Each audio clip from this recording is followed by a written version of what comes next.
Good morning, ma'am. Welcome to the studio. Can we meet you? My name is Dr Mariam Muntari-Yola. I'm a Chief Consultant Pediatrician at the National Hospital Abuja. Good morning. The World Pneumonia Day 2019 edition day is around the corner. What really is pneumonia? Pneumonia is an infection of the lungs. To be precise, it's an infection that involves the small air sacs in the lungs. It is caused by the viruses, bacteria, and even sometimes fungi. How can a child or children get pneumonia? Because pneumonia is a disease of the airways, usually these organisms are transmitted via transmissions from the airways, especially the upper airways, by sneezing, by coughing, by poor hand hygiene practices, because if someone that is sneezing and coughing sneezes into his hands, and then the viruses or the bacteria get onto his hands, and then he touches surfaces with his hands, another clean person touches the same surface, he can also get the viruses. So mainly by aerosol. What are the common features of pneumonia in children? Pneumonia in children can present with difficulty in breathing, fast breathing, fever, and cough. Sometimes the fever may not be so high, especially if it is due to viruses, but it can be a very high fever if it is a bacterial pneumonia. When the pneumonia is severe, the children can also have their chest going in, something that is called chest indrawing, because of the extreme difficulty in breathing.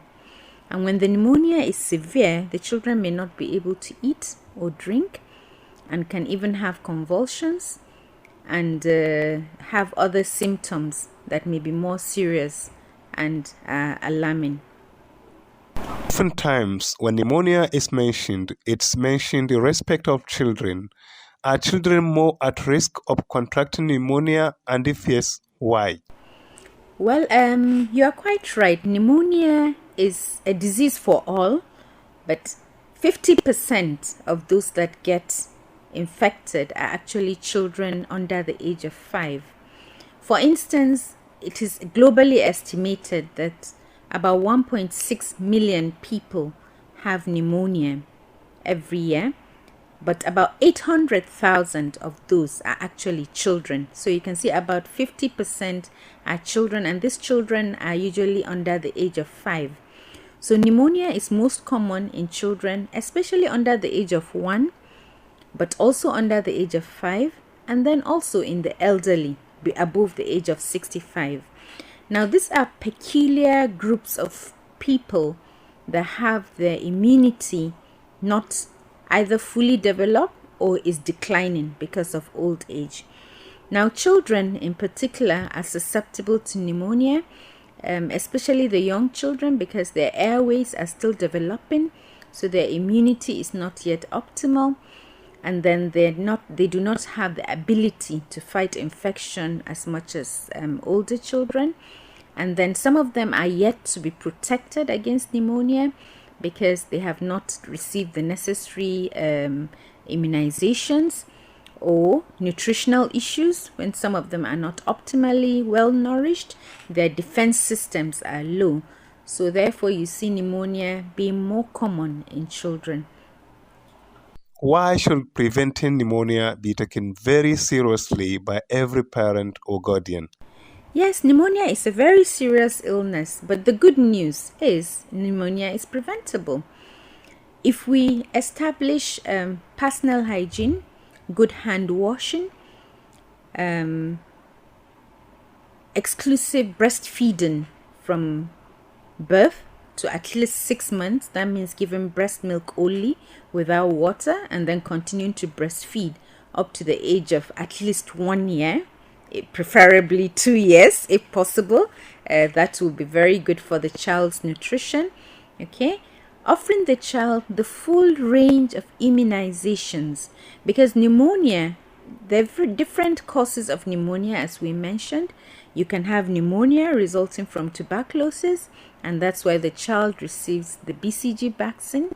You can have pneumonia resulting from whooping cough, and that's why we give the pertussis vaccine.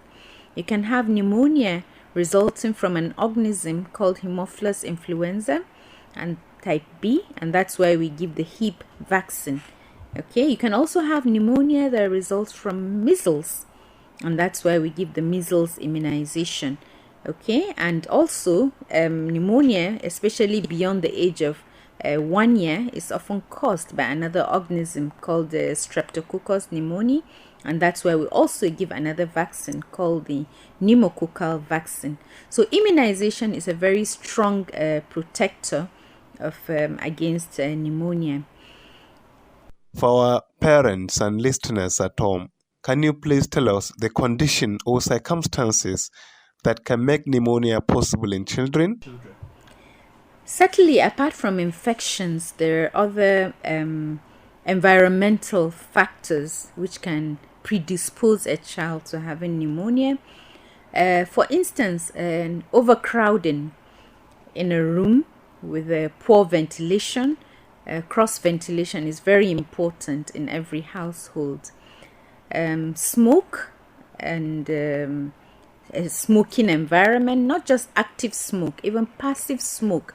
If parents are smoking and the room is full of smoke that has already caught the room, that's a risk factor for the child. Smoke involving firewood cooking or even frying things at very high temperatures, that kind of smoke that results from it can all expose children to pneumonia. Then excessive, of course, exposure to cold and wet conditions without adequate clothing is a known predisposition to pneumonia. And lack of immunization, of course, is a great risk factor, in addition to poor nutrition, which we have already mentioned. What are the ways by which parents can get their children protected from pneumonia?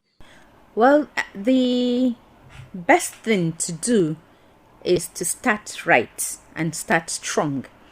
You start right and you start strong by exclusive breastfeeding.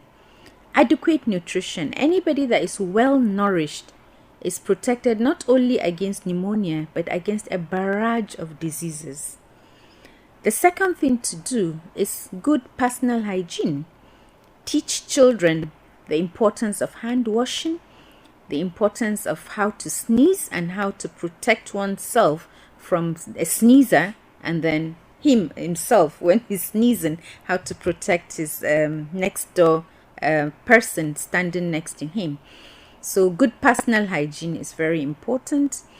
Then the role of immunizations.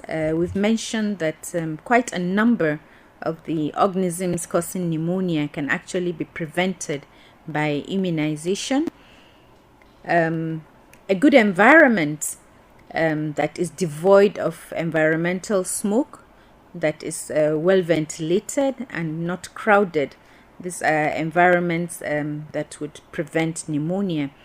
Of course, avoiding overcrowding in a household. You've mentioned repeatedly that immunization protects children against pneumonia. Can you explain how immunization protects children?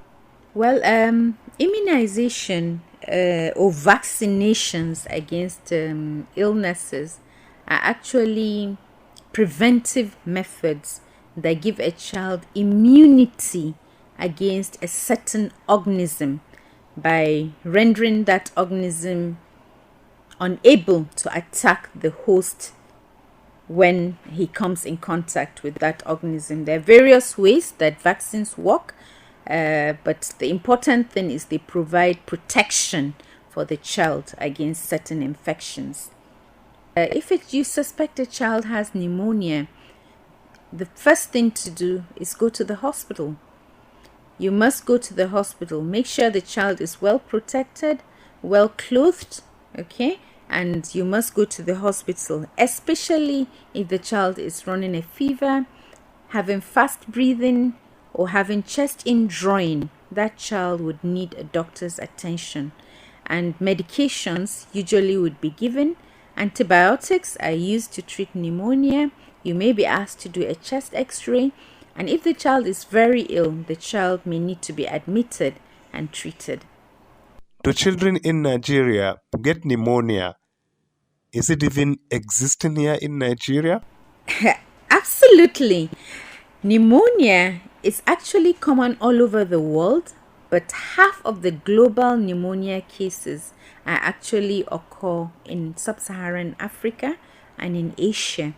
These are the two continents of the world that host the largest numbers of both the cases of pneumonia and the annual death of pneumonia. Are actually almost 80 to 90% of the death that occur from pneumonia actually occur in Asia and sub-Saharan Africa, of which Nigeria is the largest contributor when it comes to sub-Saharan African mortality.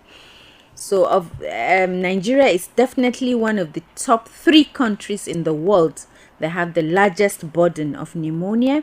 Not only the largest burden, but also contribute to the largest number of deaths. Therefore, we must work very actively to prevent our children from having pneumonia. But unfortunately, if they develop pneumonia, then we must seek help immediately, because pneumonia is a cause of a high economic burden on parents that are already under economic constraints. So it is preventable and treatable.